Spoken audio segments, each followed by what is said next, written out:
Canada की तरफ से 3 बड़ी चेंजेस अनाउंस की गई हैं। खुद इमिग्रेशन मिनिस्टर मार्क मिलर ने ये अनाउंसमेंट्स की हैं। 3 ये जो बड़ी चेंजेस हैं, ये अगर आप कनाडा में बैठे हैं या कनाडा से बाहर हैं, आपको इफेक्ट करने वाली है, इस लेवल पे इफेक्ट करने वाली है कि ये जो चेंजेस है, कहीं ना कहीं पे जो कहा जा रहा है कि थाउजेंड्स लोगों को वहां से डिपोर्ट किया जाएगा, तो उस तरफ जाती दिख रही है। तो इस वीडियो में डिटेल में डिस्कस करूंगा क्या ये 3 चेंजेस हैं, आने वाले टाइम में इनका क्या इफेक्ट हो सकता है। तो वीडियो को एंड तक देखिएगा। उससे पहले हमारा यूट्यूब चैनल जरूर सब्सक्राइब कर लीजिएगा, क्योंकि इस पर आपको ऐसी ही इन्फॉर्मेटिव वीडियोस देखने को मिलती हैं। तो बात करते हैं इन 3 चेंजेस की। सबसे पहली चेंज जो है वो LMIA को लेकर है। हालांकि ये मुद्दा जो है पिछले 2 या 3 महीने से जो है वो चल रहा है कि LMIA जो है उसका मिसयूज किया जाता है, उसको खरीदा या बेचा जाता है। उसको लेकर कॉन्टीन्यूसली जो है वो IRCC की तरफ से या इमिग्रेशन मिनिस्टर की तरफ से स्टेटमेंट भी आते रहे कि हम आने वाले टाइम में वर्क वीज़ा या LMIA पे भी बड़ी चेंजेस कर सकते हैं। तो वो चेंज अनाउंस कर दी गई है। LMIA fraud, such as removing additional points that candidates receive under express entry for having a job offer. This measure is expected to remove the incentive for candidates to purchase an LMIA, resulting in increased fairness and integrity in the express entry system and taking some of the value of the fraud already being perpetrated in the LMIA system. हालांकि इससे पहले भी 2 changes आई थी, लेकिन ये PR के नजरिए से बहुत इंपॉर्टेंट चेंज है। कनाडा में जो भी वहाँ पे बैठे हैं, जहाँ आउटसाइड कनाडा भी हैं, तो अगर आपको वहाँ पे जॉब ऑफर मिल जाता है, LMIA मिल जाता है, तो आपके PR में 50 पॉइंट जो एक्सप्रेस एंट्री में अपना प्रोफाइल डालते हैं उसमें आपको 50 पॉइंट एक्स्ट्रा मिल जाते हैं। तो जिसकी वजह से स्कोर आपका काफ़ी बढ़ जाता है। मान लीजिए किसी का स्कोर 470 है और उसको 50 पॉइंट जो है वो LMIA के मिल गए, तो उसका 520 स्कोर बन गया, उसके PR के चांसेस बढ़ जाते हैं। तो इसके चलते बहुत से लोग जो हैं वो LMIA लेते हैं। काफ़ी जेन्युइन होते हैं, लेकिन कई ऐसे होते हैं जो LMIA खरीदते हैं। तो इन चीज़ों को, इस कैटेगरी को जो है वो सेट करने के लिए, इसका मिसयूज रोकने के लिए ये जो है वो चेंज किया गया है। तो मैं रिपीट कर देता हूं। पहला चेंज ये है कि अब से आपके पास अगर LMIA भी है तो उसके 50 पॉइंट जो पास्ट में आपको PR की CRS स्कोर में मिलते थे, वो 50 पॉइंट अब ऐड नहीं होंगे। आपके पास LMIA है, उसका आपको कोई भी PR में फायदा नहीं होने वाला है। दूसरी बड़ी चेंज जो है, We're proposing new measures to strengthen the integrity of the immigration system. The first is to put an end to an irritant with the US, which is a practice known as flag polling. People that leave Canada with no intention to go back, no intention to spend any time in the US, but then immediately go back in to get quicker processing at the border, where they would have to wait in Canada. Flag polling uses up valuable resources on both sides of the border, slows border traffic, and prevents officers on both sides of the border from focusing on more critical tasks.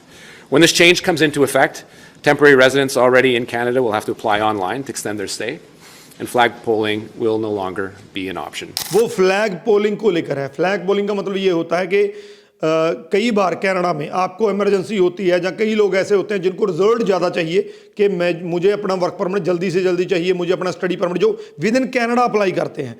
तो आमतौर पे आप वहाँ पे भी online अपनी application लगा सकते हैं, लेकिन कई ऐसे होते हैं जो बॉर्डर पे जाके उसको जल्दी से जल्दी जो है, जो कि यहाँ पे 1 दिन का प्रोसेस होता है, तो वहाँ से ले लेते हैं। आमतौर पे फ्लैग पोलिंग में कनाडा का बॉर्डर छोड़ा जाता है, US में जाया जाता है, लेकिन वहाँ पे एंट्री नहीं की जाती है। फिर से वापस आके जो भी एप्लीकेशन, चाहे स्टडी परमिट के लिए है, चाहे वर्क परमिट के लिए है, वो हैंड टू हैंड आपको वहाँ पे मिल जाता है।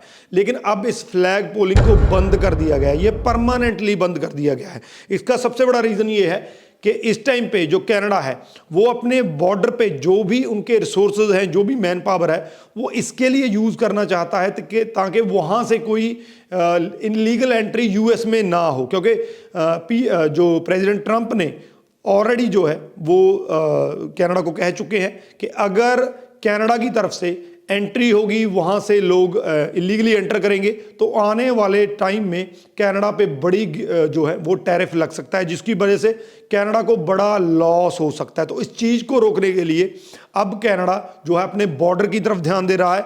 बॉर्डर के जितने भी रिसोर्सेज हैं जो दूसरी तरफ लग रहे थे उनको वहां से हटा के वो इस टाइम पे जो है बॉर्डर की सिक्योरिटी की तरफ और वहां से कोई इलीगल एंट्री ना हो उसकी तरफ ध्यान देने वाले हैं। इसी वजह से ये फ्लैग पोलिंग जो है वो रोकी गई है। तो आने वाले दिनों में अब आपको कोई भी एप्लीकेशन कनाडा से लगाते हैं वहां पे बैठ के, चाहे विजिटर वीजा वाला स्टडी वीजा के लिए लगा रहा है, चाहे विजिटर वीजा वर्क परमिट के लिए लगा रहा है, कोई भी एप्लीकेशन है, अब बॉर्डर पे जाके आप वो प्रोसेस नहीं कर सकते हैं, फास्ट प्रोसेस नहीं कर सकते हैं।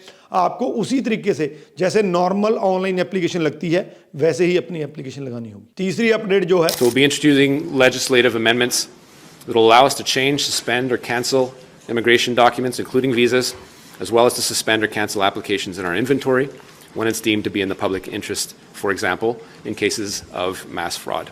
In addition, we'll be introducing measures to streamline the asylum system to deal quickly with illegitimate claims. This will align us, in a sense, with measures that the U.S. already has within its own jurisdiction.